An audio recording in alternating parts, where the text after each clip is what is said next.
Hello बच्चों, कैसे हैं आप। आज हमारा पहला लेक्चर है 9th क्लास का पहला चैप्टर मोशन। मोशन के बारे में हम हर चीज़ जानेंगे, लेकिन उससे पहले आपको ये समझना पड़ेगा कि मोशन में ये फिज़िकल क्वांटिटीज़ क्या हैं, कितने टाइप की होती हैं, कौन कौन सी होती हैं। इसीलिए सबसे पहले हम बात करेंगे कि what do you mean by physical quantities.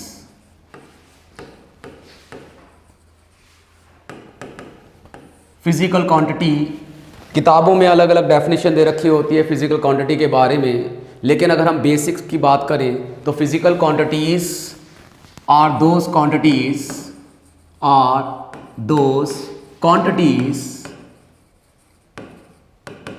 which can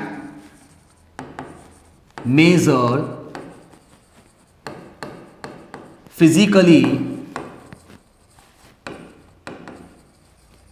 and obey certain physical laws।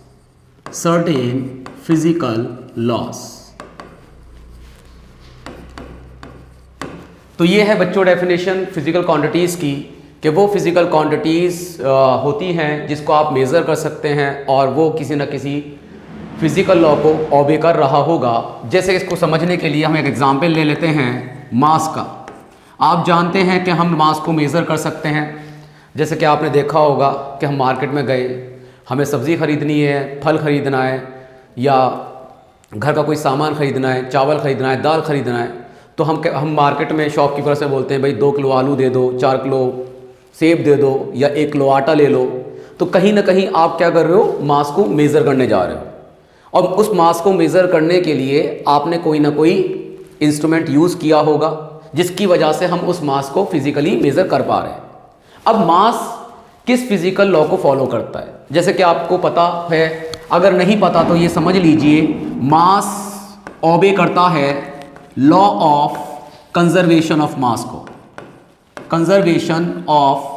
को, यानी कि मास के लिए हमारे पास एक लॉ है जिसको हम लोग बोलते हैं conservation of mass. Law of conservation of mass क्या होता है, इसको हम लोग आगे डिस्कस करेंगे। यहाँ पर अभी ज़रूरत नहीं है कि भाई हम law of conservation of mass के बारे में कोई बात करें या डिस्कस करें। इसके अलावा एक और एग्जाम्पल ले लेते हैं चार्ज के बारे में। भाई चार्ज को भी हम लोग मेज़र कर सकते हैं कि भाई किसी बॉडी पर कितना चार्ज है, कितना नहीं है, पॉजिटिव चार्ज है तो कितना है, नेगेटिव चार्ज है तो कितना है। साथ के साथ चार्ज भी एक लॉ को फॉलो करता है जिसको हम लोग बोलते हैं law of conservation of charge. Law of conservation of charge. Again मैं यही बात बोलूँगा कि जिस तरीके से मास का एक लॉ ऑफ कंजर्वेशन है, इसी तरीके से चार्ज का भी एक लॉ ऑफ कंजर्वेशन है। लेकिन ये दोनों क्या होते हैं, इन दोनों में क्या डिफरेंस है, किस तरीके से फॉलो किया जाता है, इसके बारे में हम लोग आगे चल कर के बात करेंगे जब हमें इसकी ज़रूरत पड़ेगी। फ़िलहाल आपको सिर्फ ये देखना है फिज़िकल क्वांटिटी के बारे में कि फ़िज़िकल क्वांटिटीज़ वो क्वांटिटीज़ होती हैं जिसको आप मेज़र कर सकते हो। अब मैं आपको एक एग्जांपल समझाता हूँ कि इंसान के पास इमोशंस हैं। भाई इंसान खुश भी होता है, दुखी भी होता है, गुस्सा भी होता है, ठीक है, ऑनेस्ट भी है, बेईमान भी है, और कह सकते हैं हार्ड वर्किंग भी है, डल भी है, लेज़ी भी है। तो ये जो प्रॉपर्टीज़ हैं, ये वो प्रॉपर्टीज़ हैं जिसको आप काउंट नहीं कर सकते, जिसको आप मेज़र नहीं कर सकते। तो कहीं ना कहीं ये जो मैंने कुछ प्रॉपर्टीज़ अभी आपके सामने समझाई या बताई, इसको आप फिज़िकली मेज़र नहीं कर सकते। इसीलिए इमोशंस या कोई भी ऐसी क्वालिटी जो इमोशन से रिलेटेड हो, वो कभी भी फिज़िकल क्वांटिटीज़ में काउंट नहीं की जाती। तो ultimately in simple words we can say that anything in this universe which can measure physically are known as physical quantities. Hope you understand that. चलिए अब ज़रा बात करते हैं फिज़िकल क्वांटिटी के बारे में। भाई फिज़िकल क्वांटिटी, बहुत सारी फिज़िकल क्वांटिटीज़ हैं। अगर आप फिज़िक्स की बात करें या केमिस्ट्री की बात करें, तो फिज़िक्स के अंदर या केमिस्ट्री के अंदर या डिफरेंट साइंसेस के अंदर डिफरेंट फिज़िकल क्वांटिटीज़ को इस्तेमाल किया जाता है। जहाँ तक बात है फिज़िक्स की, तो फिज़िक्स में ही बहुत सारी अनगिनत फिज़िकल क्वांटिटीज़ हैं। कुछ नाम आप लोगों को भी पता होंगे, जैसे कि मास हो गया, लेंथ हो गया, टाइम हो गया, करंट हो गया, और न जाने कितने सारे, even force, momentum, inertia, lot of. लेकिन इन फिजिकल क्वांटिटीज़ को हम एक कैटेगरी में नहीं डाल सकते। इसीलिए हमने क्या किया, फिजिकल क्वांटिटीज को ग्रुप में बांटा। अब ग्रुप में बांटा तो कोई ना कोई एक बेस रहा होगा कि भाई हमने इस फिजिकल क्वांटिटी को अगर मैंने इस ग्रुप में डाला है तो इसी ग्रुप में क्यों रखा, या अगर दूसरी फिजिकल क्वांटिटी को मैंने पहले ग्रुप में ना रख के दूसरे ग्रुप में रखा तो उसको दूसरे ग्रुप में ही क्यों रखा। इसका मतलब ये है कि आप किसी भी फिजिकल क्वांटिटी को ग्रुप में डिवाइड कर सकते हो, ग्रुप में बांट सकते हो। अब उसी में आपको ये चीज़ समझनी है कि फिजिकल क्वांटिटी को जब हम लोग डिफरेंशिएट करेंगे या ग्रुप में बांटेंगे तो किस बेसिस पे बांटते हैं। तो सबसे पहला बेस है यानी कि on the basis of origin, on the basis of origin. तो पहला डिफरेंशिएशन या पहली कैटेगरी जो है जिसके बेसिस पर हम लोग फिजिकल क्वांटिटी को बांटने वाले हैं उसको हम लोग बोलते हैं on the basis of origin. Origin के बेसिस पर फिजिकल क्वांटिटी को हम 3 ग्रुप में बांटेंगे। पहला ग्रुप आपका है, पहला ग्रुप है फंडामेंटल क्वांटिटीज, फंडामेंटल क्वांटिटीज। बात को समझिएगा कि फंडामेंटल क्वांटिटीज क्या होती हैं, क्यों हमने कुछ फिजिकल क्वांटिटीज को फंडामेंटल में डाल दिया, कुछ को नहीं डाला। तो असल में अगर आप फंडामेंटल की बात करें तो आप इसको बहुत सिंपल भाषा में समझिए कि किसी भी चीज का आधार। भाई आप जब घर बनाते हैं तो उसका आधार, जिसको हम लोग फाउंडेशन भी बोलते हैं, तो भाई कोई बिल्डिंग अगर आप बना रहे हो तो पहले आपको फाउंडेशन रखनी पड़ेगी, तब जाकर के आप वॉल्स खड़ी करोगे, खिड़कियां बनाओगे, दरवाजे लगाओगे, तब जाकर के वो एक कंप्लीट घर बनता है। यानी कि बिना फाउंडेशन रखे हुए आप कोई बिल्डिंग नहीं बना सकते। इसीलिए आप ये कह सकते हो कि उस घर का जो बेस है, उस घर का जो आधार है वो फाउंडेशन है, पहली बात। दूसरी बात ये, फाउंडेशन के बाद जो दूसरा आधार होता है वो होती है उसकी दीवारें, वॉल्स। अगर आप वॉल्स ना बनाएं तो आपका घर अधूरा रहेगा। इसी तरह जब हमने फिजिक्स की बात करी या फिजिकल क्वांटिटीज की बात करी तो हमने फिजिक्स का एक आधार बना दिया, एक फाउंडेशन बनाया जिसके बेसिस पर हम फिजिक्स के आगे की कहानी समझेंगे। उस आधार को, उस फाउंडेशन को हम लोग बोलते हैं फंडामेंटल क्वांटिटीज। कहने को तो फिजिक्स में बहुत सारी फिजिकल क्वांटिटीज हैं। मेरे ख्याल से जहां तक मुझे याद है कि कोई भी स्टूडेंट को सारी फिजिकल क्वांटिटीज नहीं पता होती, लेकिन जैसे जैसे वो आगे बढ़ता है 9th 10th 11th 12th, उसके बाद कुछ लोग ग्रेजुएशंस भी करते हैं फिजिक्स के अंदर, मास्टर्स भी करते हैं, तो वो धीरे धीरे step by step physical quantities के बारे में पढ़ते जाते हैं, जानते जाते हैं। फिर उनको पता चलता है कि भाई ये भी फिजिकल क्वांटिटी है, ये भी फिजिकल क्वांटिटी है। तो अगर आप कैटेगराइज करें फिजिकल क्वांटिटीज को तो पहली कैटेगरी में हमने डाला ओरिजिन के बेसिस पर, और उस ओरिजिन के बेसिस में भी पहली कैटेगरी कौन सी है भाई, फंडामेंटल क्वांटिटीज। तो फिजिक्स में कुल मिलाकर के 7 फिजिकल क्वांटिटीज फंडामेंटल काउंट की जाती हैं। There are 7 fundamental quantities.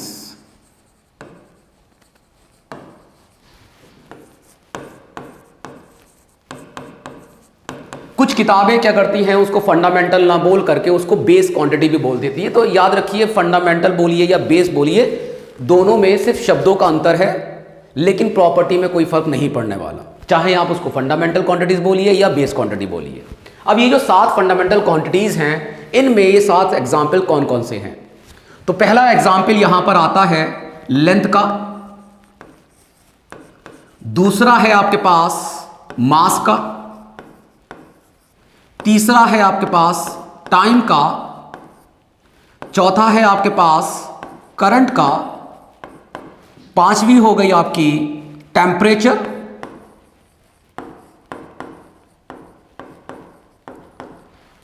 Next हो गई आपकी amount of substance,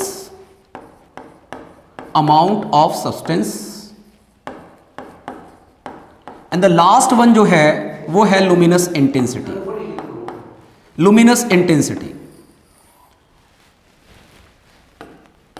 The last one is luminous intensity.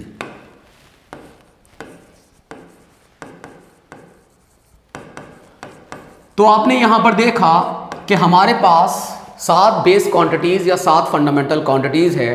अब जो पूरी फिजिक्स से या पूरी फिजिक्स को जब बनाया हमने तो इन 7 फंडामेंटल क्वांटिटीज की मदद से ही बनाया गया होगा।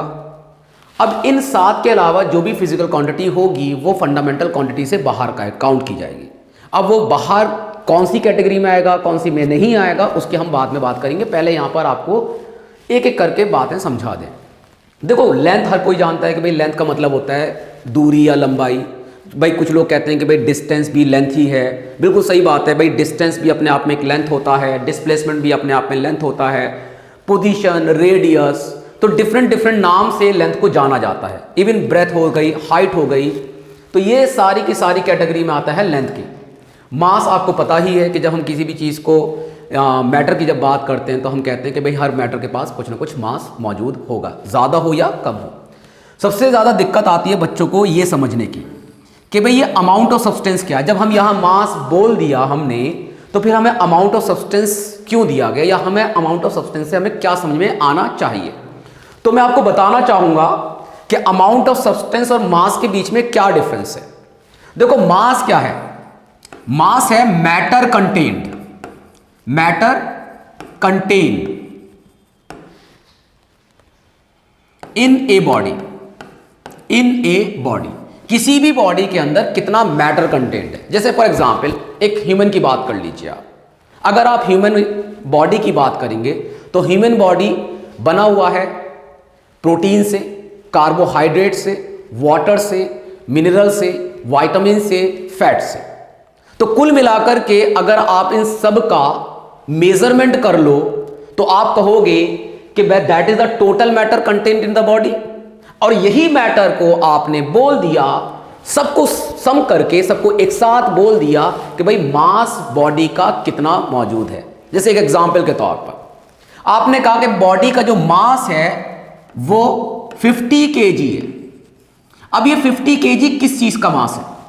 भाई ये 50 kg सारा प्रोटीन तो होगा नहीं, सारा विटामिन तो होगा नहीं, क्योंकि बॉडी के अंदर क्या है भाई, फैट भी मौजूद है, कार्बोहाइड्रेट भी मौजूद है, मिनरल्स भी मौजूद है, वाटर भी मौजूद है, फाइबर्स भी मौजूद है। तो जब आप इन सबको मिलाओगे, सबका मास कैलकुलेट करके जब सबको एक साथ जोड़ दोगे, तब मिलकर के आपको मिलेगा कितना भाई, 50 kg। और आपने इस 50 kg को ही बोला मास ऑफ द बॉडी। जबकि अमाउंट ऑफ सब्सटेंस क्या होता है भाई? अमाउंट ऑफ सब्सटेंस क्या है कि भाई in a given mass, in a given mass the number of particles present, the number of particles present, particles present. जैसे एग्जाम्पल के तौर पर आप इसको समझो, बहुत अच्छा एग्जाम्पल लेते हैं हम लोग कि भाई 1 किलो आप आलू लेकर के आए या 1 किलो सेब लेकर के आए भाई। अब 1 किलो आलू में कितने आलू चढ़ेंगे, काउंट करिए आप उसको। कभी 5 चढ़ेंगे, कभी 6 चढ़ेंगे, कभी 7 चढ़ेंगे। तो आप ये देखो कि उस गिवन मास में, उस गिवन 1 kg में आपको कितने पार्टिकल्स मिले भाई? मान लीजिए 10। तो आपने क्या कहा, अमाउंट ऑफ सब्सटेंस कितना है भाई? 10 है। मास कितना है भाई? 1 kg। तो अल्टीमेटली अमाउंट ऑफ सब्सटेंस का मतलब होता है कि दिए हुए मास में कितने पार्टिकल्स प्रेजेंट हैं, उसको कहा आपने अमाउंट ऑफ सब्सटेंस। मेरे ख्याल से आपको यह चीज क्लियर हो रही होगी कि मास और अमाउंट ऑफ सब्सटेंस में क्या डिफरेंस होता है। जैसे मान लीजिए एक और एग्जांपल ले लें कि भाई एक बस है और इस बस के अंदर मान लीजिए 10 पैसेंजर्स हैं, 10 पैसेंजर्स। तो आप ये देख सकते हो कि पैसेंजर को अगर मैं पार्टिकल मान लूं तो इस बस के अंदर टोटल पार्टिकल्स कितने भाई? 10। This number of particles is nothing but the amount of substance. अब हर एक पैसेंजर का मास ऐड करते चले जाइए, आप ऐड करते चले जाइए कहां तक भाई? 10 तक, M10 तक। जब इन सब का मास आप जोड़ लोगे तब आप कहोगे कि इस बस के अंदर जो टोटल मास प्रेजेंट है वो सारे मासेस के सम के बराबर हो गया। तो अगर मान लीजिए ये 1000 kg निकल करके आता है, तो आप ये कह सकते हैं कि इस मास के अंदर कितने पार्टिकल प्रेजेंट भाई? 10 particle present. This is the difference between amount of substance and mass. मुझे लगता है कि अब तो आप लोगों को क्लियर हो गया होगा कि अमाउंट ऑफ सब्सटेंस क्या है और मास क्या है, और क्यों हमने मास को अलग लिखा और क्यों हमने अमाउंट ऑफ सब्सटेंस की बात अलग करी। अब एक और दिक्कत आती है बच्चों को, क्या भाई? दिक्कत यह है कि भाई ये लुमिनस इंटेंसिटी क्या है। बहुत आसान भाई, क्या भाई? लुमिनस वर्ड आपने सुना होगा, कहां सुना भाई? इन्वर्टर में सुना होगा। लुमिनस का इन्वर्टर आता है, लुमिनस की ट्यूबलाइट आती है, बल्ब आते हैं। लुमिनस का मतलब लाइट, लुमिनस का मतलब है लाइट। जिसके पास लाइट हो वो लुमिनस ऑब्जेक्ट। छोटी छोटी क्लास में आपने पढ़ा भी होगा, मेरे ख्याल से 7वीं 8वीं में पढ़ा होगा आपने लुमिनस के बारे में। लुमिनस ऑब्जेक्ट का मतलब वो ऑब्जेक्ट जिसके पास अपनी खुद की लाइट होती है, जैसे कि सन, वो लुमिनस ऑब्जेक्ट है। तो आप यहां देखो, लुमिनस का मतलब है लाइट, और इंटेंसिटी का मतलब होता है energy per unit area per unit time. ये है आपकी इंटेंसिटी। तो लुमिनस इंटेंसिटी वर्ड बना दो से, लुमिनस लाइट के लिए, इंटेंसिटी ऊर्जा यानी कि लाइट एनर्जी के लिए। तो लुमिनस इंटेंसिटी का मतलब है कि लाइट की कितनी एनर्जी मौजूद है किसी भी एरिया में और किसी भी समय के अंदर।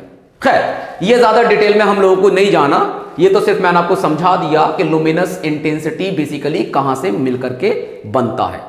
तो अब कभी भी अगर आपसे कोई पूछे कि लुमिनस इंटेंसिटी का क्या मतलब है, तो आप एक सिंपल तरीके से समझा सकते हैं कि भाई लुमिनस का मतलब होता है लाइट, और इंटेंसिटी रिलेट करती है किसको भाई? एनर्जी को। तो कुल मिलाकर के लुमिनस इंटेंसिटी रिलेट कर रहा है लाइट एनर्जी को। अब इसका एक एग्जांपल समझाता हूं मैं आपको।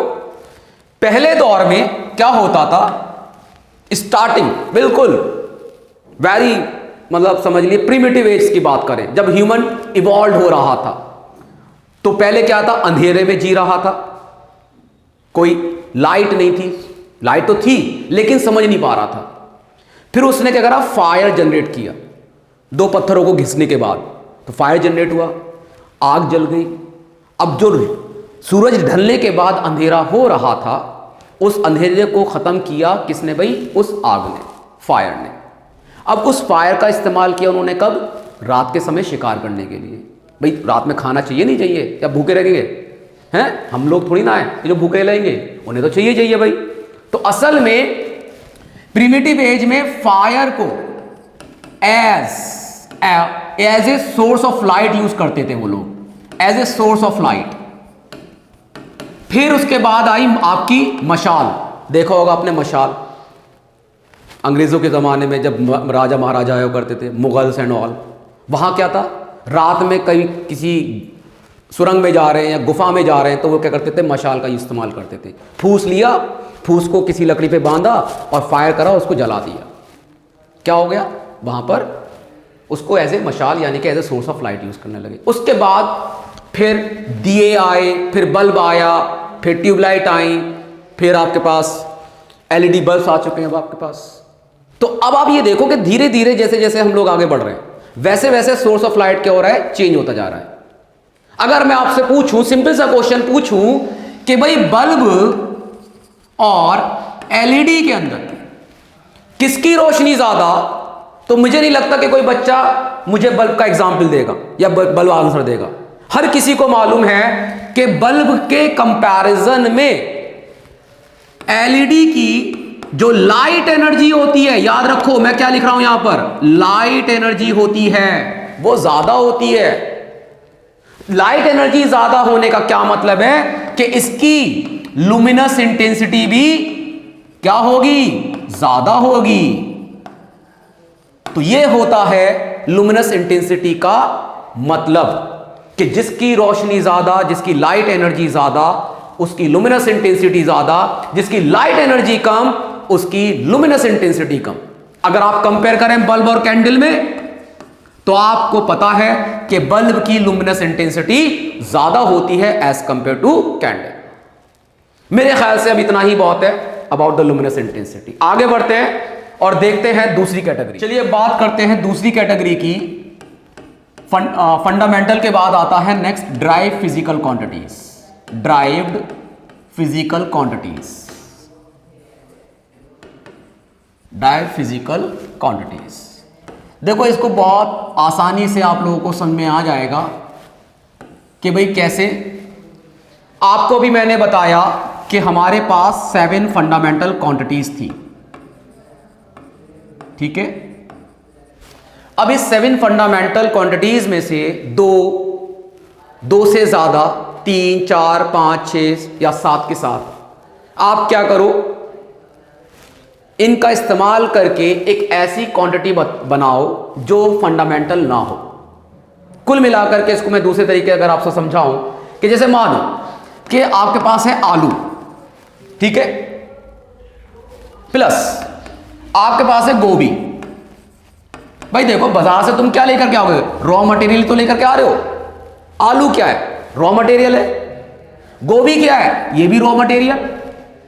रॉ मटेरियल का मतलब फंडामेंटल, ये भी फंडामेंटल।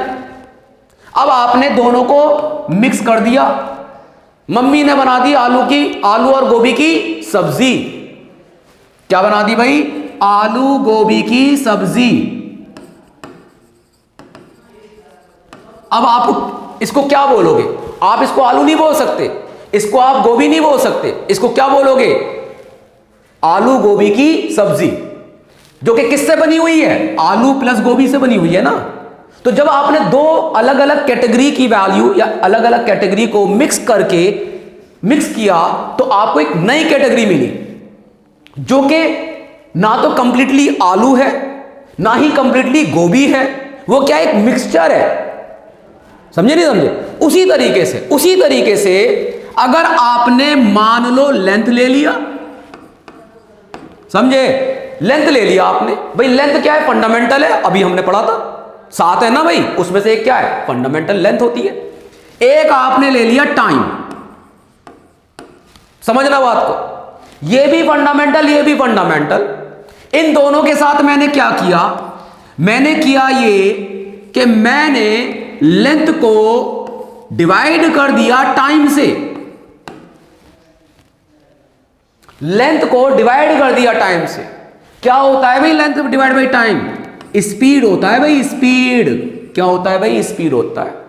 तो आप ये देखो, स्पीड को ना तो आप लेंथ बोल सकते कंप्लीटली, ना स्पीड को आप टाइम बोल सकते कंप्लीटली। क्यों? क्योंकि स्पीड क्या है, एक मिक्सचर है, एक कॉम्बिनेशन है, किसका, लेंथ का और टाइम का।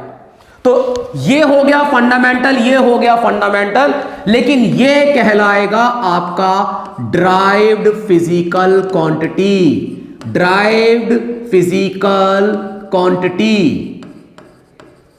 समझे नहीं समझे? क्या भाई, कि जब कभी भी हम 2 या 2 से ज्यादा फंडामेंटल क्वांटिटी का इस्तेमाल करके एक नई क्वांटिटी बनाएंगे, नई क्वांटिटी जो फंडामेंटल नहीं है, उस फिजिकल क्वांटिटी को बोला जाता है ड्राइव फिजिकल क्वांटिटी। अब कौन कौन सी ड्राइव फिजिकल क्वांटिटी होती है, कितने एग्जाम्पल हो सकते हैं? तो बहुत सिंपल सी बात मैं आपको बता दूं कि भाई ड्राइव फिजिकल क्वांटिटी का कोई काउंट फिक्स नहीं है। यानी कि अगर आप कहोगे सर 10 याद कर लूं, मैं कहूंगा बिल्कुल भी नहीं, कम पड़ जाएंगी। आप कहोगे सर 20 याद कर लूं, तो मैं कहूंगा बेटा ये भी कम पड़ जाएगी।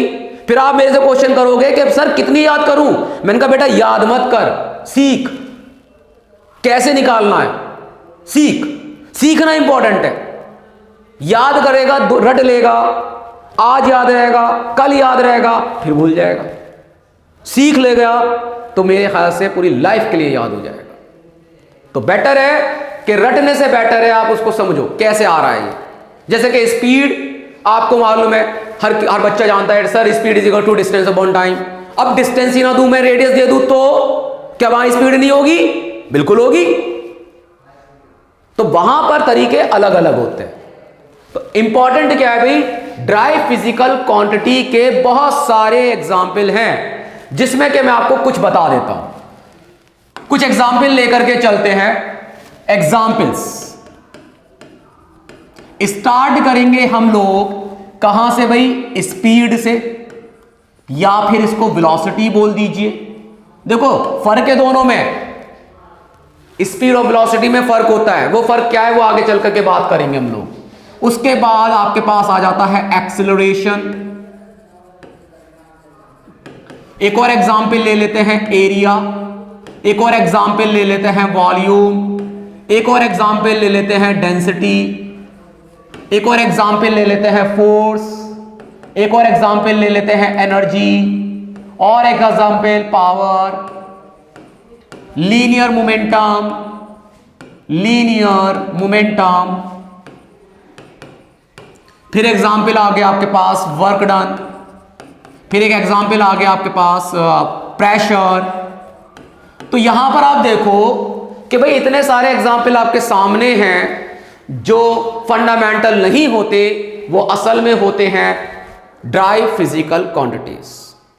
अब किस फिजिकल क्वांटिटी को किस तरीके से बनाया जाता है वो भी आपको हम सिखाएंगे, लेकिन फिलहाल आपको क्या करना है, एटलीस्ट कम से कम ये एग्जाम्पल तो आपको याद रखने ही पड़ेंगे, क्योंकि ये आगे चल करके काम आएंगे।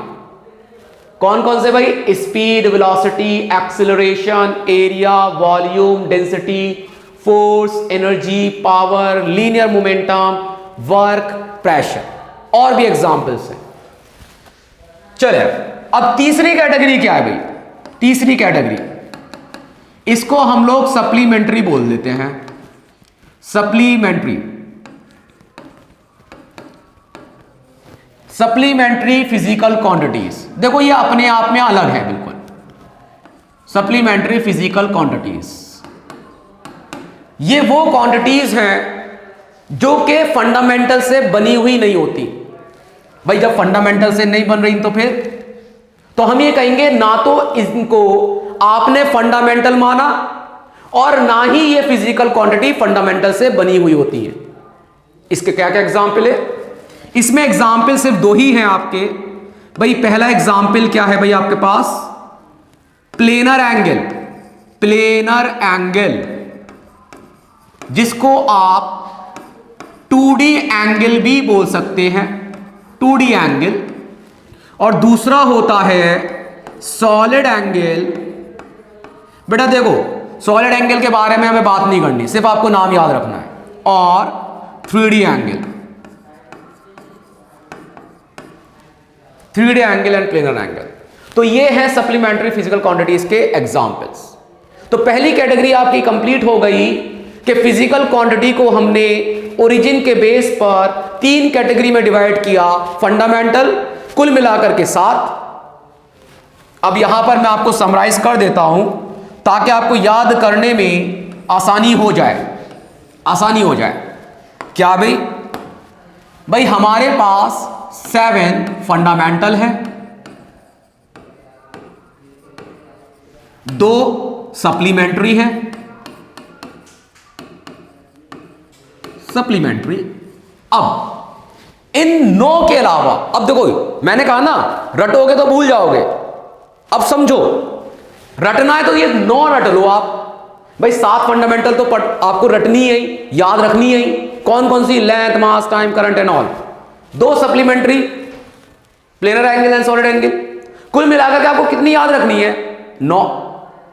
इन 9 के अलावा जितनी भी फिजिकल क्वांटिटी या जो भी फिजिकल क्वांटिटी का एग्जाम्पल लोगे आप या कोई एग्जाम्पल सुनोगे आप, वो जाएगा ड्राई फिजिकल क्वांटिटीज। तो आप यहां लिख सकते हैं accept above 9 quantities, above 9 quantities, all are derived physical quantity। तो ये है कहानी। क्या भाई? जो आपको याद रखनी है कि भाई इन 9 के अलावा जो भी फिजिकल क्वांटिटी का एग्जाम्पल लो, चाहे आप कोई कुछ भी एग्जाम्पल ले लो आप, वो सब के सब ड्राई फिजिकल क्वांटिटी की कैटेगरी में ही आएंगी। That's it. तो ये है आपका पहला पार्ट। चलते हैं आगे और बात करते हैं दूसरी कैटेगरी की, और वो कैटेगरी है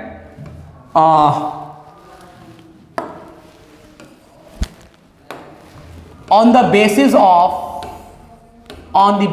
of magnitude,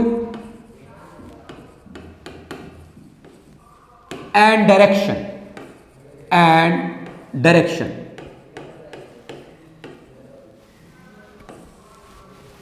तो भाई इसमें भी क्या है भाई, आपके पास दो कैटेगरी मिल रही है यहां पर। पहली कैटेगरी है scalar quantities.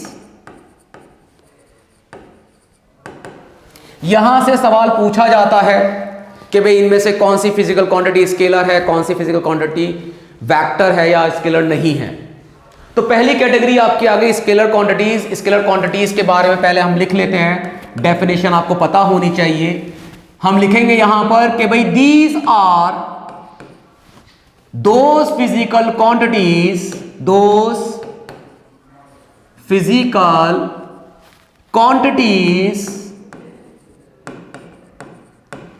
which have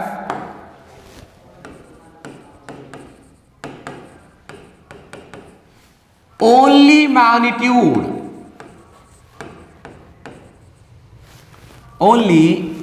magnitude but no direction। समझिएगा इस पार्ट को। किताब में क्या लिखा हुआ है भाई, These are those physical quantities which have only magnitude but no direction। ये लास्ट की जो दो वर्ड मैंने लिखे but no direction, वो किताब में नहीं लिखे होते, लेकिन मतलब भी वही है, किताब का भी वही मतलब है और मेरा भी यहां पर वही मतलब है कि ऐसी फिजिकल क्वांटिटीज जो सिर्फ और सिर्फ मैग्नीट्यूड पर डिपेंड करती हो। ऐसी कोई फिजिकल क्वांटिटी नहीं है जिसके पास मैग्नीट्यूड ना हो, लेकिन बात यहां पर समझने वाली ये है कि ये क्वांटिटीज होती हैं जो डिपेंड करती हैं सिर्फ मैग्नीट्यूड पर, डायरेक्शन पर डिपेंड नहीं करती। आप डायरेक्शन चेंज कर दो, मैग्नीट्यूड चेंज नहीं होगा या इस फिजिकल क्वांटिटी पर कोई असर नहीं पड़ेगा। ठीक है, इसका एग्जाम्पल जैसे कि डिस्टेंस, पहला बेस्ट एग्जाम्पल है डिस्टेंस। डिस्टेंस से समझ लेते हैं भाई, मैं 2 कदम आगे जाऊं या 2 कदम पीछे जाऊं, तो भाई मेरा 2 कदम डिस्टेंस, जितना मैंने 2 कदम आगे चला डिस्टेंस, उतना ही 2 कदम मैं पीछे डिस्टेंस चल रहा हूं। लेकिन पहली बार मैं आगे जा रहा हूं, दूसरी बार मैं पीछे जा रहा हूं। एक बार मेरा डायरेक्शन आगे की तरफ है, दूसरी बार मेरा डायरेक्शन पीछे हो गया। क्या डिस्टेंस चेंज हुआ? मैं कहूंगा बिल्कुल नहीं हुआ भाई। क्यों? क्योंकि डिस्टेंस एक स्केलर क्वांटिटी है और स्केलर क्वांटिटी डायरेक्शन पर डिपेंड नहीं करती। दूसरा एग्जांपल ले लो आप, स्पीड, गति। भाई कोई बॉडी चल रही है 20 मीटर पर सेकेंड, अब मैंने नहीं बताया कि वो ईस्ट में जा रहा है या वेस्ट में जा रहा है या लेफ्ट में जा रहा है या राइट में जा रहा है। अगर वो 20 से जा रहा है तो उसकी स्पीड क्या रहेगी? सेम रहेगी, चाहे वो ईस्ट में जाए, अब वेस्ट में जाए या नॉर्थ में जाए या साउथ में जाए, क्योंकि स्पीड भी डायरेक्शन पर डिपेंड नहीं करती। अब एक मजेदार वाली बात बताता हूं तुम लोगों को, कभी किसी ने सोचा नहीं ये बात और कोई तवज्जो देता भी नहीं। क्या? वो ये कि जितनी भी फंडामेंटल क्वांटिटीज हैं, बात को समझना और इसको टिक कर लेना डबल, याद रखने के लिए। All fundamental quantities are scalar, बड़ा स्केलर। भाई चाहे आप मास ले लो, चाहे आप टाइम ले लो, लेंथ ले लो, टेम्परेचर ले लो, करंट ले लो, अमाउंट ऑफ सब्सटेंस ले लो या फिर लुमिनस इंटेंसिटी ले लो, सारे के सारे स्केलर होते हैं। कोई वेक्टर नहीं होता, किसी के पास दिशा नहीं होती, कोई डायरेक्शन नहीं होता, सब एक स्केलर। तो ये बात याद रखिएगा, all fundamental quantities are scalar. 7 याद हो गई आपको एग्जाम्पल, 7, 2 मैंने यहां लिख दिए और भी बता देता हूं। और क्या एग्जाम्पल क्या है भाई? और एग्जाम्पल आप ले सकते हैं, अदर एग्जाम्पल्स क्या है भाई आपके पास? वर्क, आपके किताब में एक चैप्टर है वर्क, पावर और एनर्जी का, भैया है नहीं है? तो भाई ये तीनों भी क्या हैं? स्केलर ही हैं। Work, power, energy,